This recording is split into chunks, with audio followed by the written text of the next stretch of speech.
before it became a symbol of power, before it stood beside soldiers, police officers, and families across continents, before it was feared or admired, there was a man, and there was a problem. In the late 19th century, in the forests and towns of central Germany, violence and instability shaped daily life. Trade was changing, industry was rising, law enforcement was limited, and protection was not guaranteed. From this tension emerged one of the most recognizable working dogs in modern history. This is not merely the story of a breed. It is the story of design, of intention, of discipline, of loyalty forged in uncertainty. This is the history of the Doberman.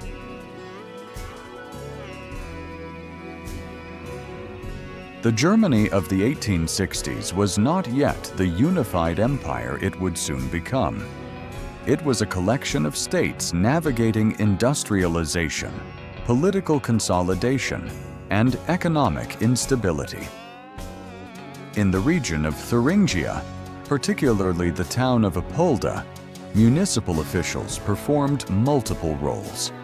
Among them were tax collectors, civil servants tasked with gathering funds in communities where trust in government was fragile. One such official was Carl Friedrich Louis Doberman. By profession, he was a tax collector. He also managed the local dog pound. This dual position gave him something rare: access. Access to various types of dogs: working dogs, guard dogs, terriers, butcher's dogs, animals bred for utility rather than aesthetics. The streets were not always safe for a man carrying money. Protection was practical, necessary. Doberman did not seek companionship alone. He sought reliability.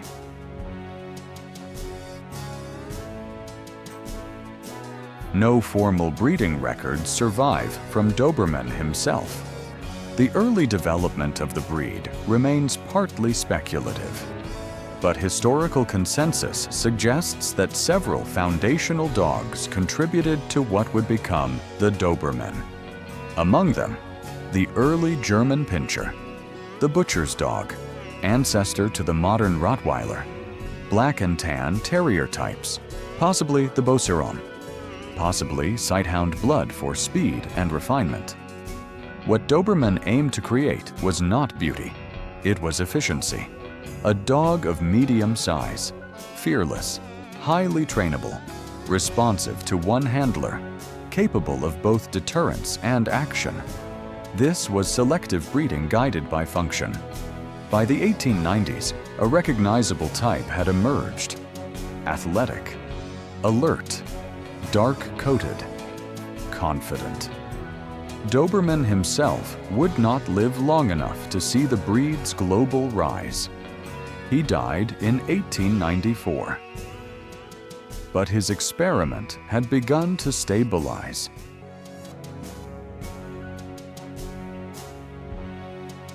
After Doberman's death, preservation fell to breeders such as Otto Güler.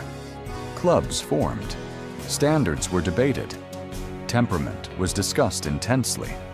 The earliest Dobermans were described as sharp, sometimes excessively so. Refinement became necessary. Selective breeding emphasized stability without sacrificing courage. As European kennel systems formalized under organizations like the Fédération Cynologique Internationale, the Doberman gained official recognition. Ear cropping and tail docking became standardized, originally for protection in working scenarios, later solidified in show tradition. By the early 20th century, the Doberman was no longer an experiment. It was a defined breed.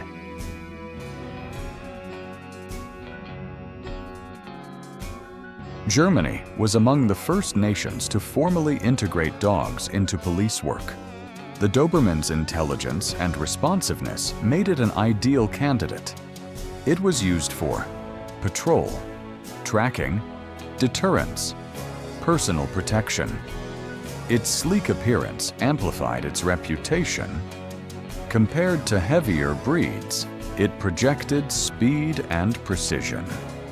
By the onset of the First World War, the Doberman was established as a legitimate working dog in Europe.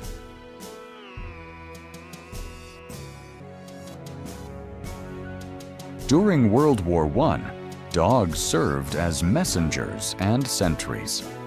But it was during World War II that the Doberman became internationally recognized for military service. The United States Marine Corps selected the breed for Pacific operations. On the island of Guam, Dobermans served as scouts, detecting ambushes and warning of enemy presence. They were known as devil dogs. Many did not return. A war dog cemetery in Guam memorializes their sacrifice. The image of the Doberman shifted. No longer merely a guard dog, it became a soldier.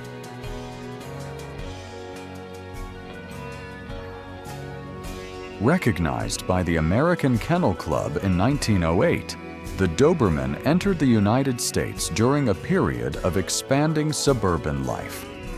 In post-war America, the breed's protective image appealed to homeowners.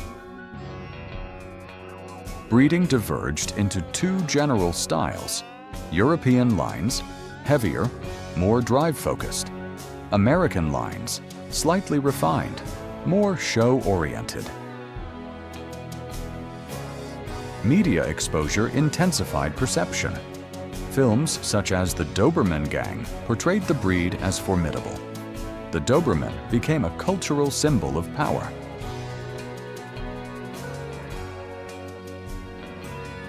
The Doberman consistently ranks among the most trainable breeds in obedience studies. Its defining characteristics: high handler sensitivity, strong work and drive, protective instinct, athletic endurance. Unlike breeds bred primarily for independent guarding, the Doberman was designed to function closely with a single human. This creates intense loyalty. It also demands responsible ownership. Without structure, intelligence becomes anxiety. With guidance, it becomes precision.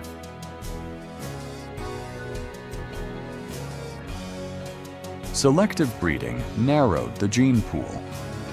Modern Dobermans face significant health concerns: dilated cardiomyopathy, von Willebrand's disease, Wobbler syndrome.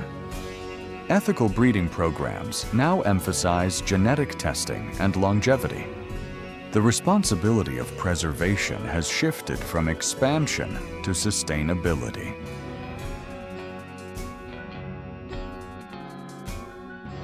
Ear cropping and tail docking, once functional, are now cultural flashpoints. Several European countries have banned cosmetic alteration. In other regions, tradition persists. The debate reflects broader shifts in how society views working dogs. Is the Doberman a tool, a partner, a companion? The answer has evolved.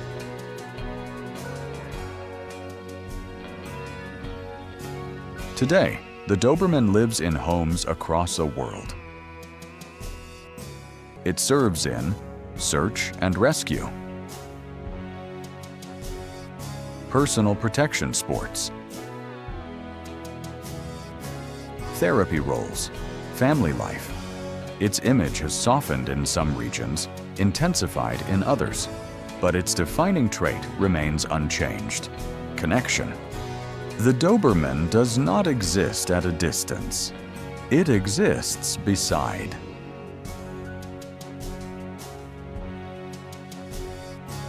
From a tax collector's concern to a soldier's companion to a family guardian, the Doberman was never accidental. It was designed, refined, tested, and preserved. In every era, it has reflected the needs of the people who shaped it. Disciplined, watchful, devoted. A modern guardian born of history.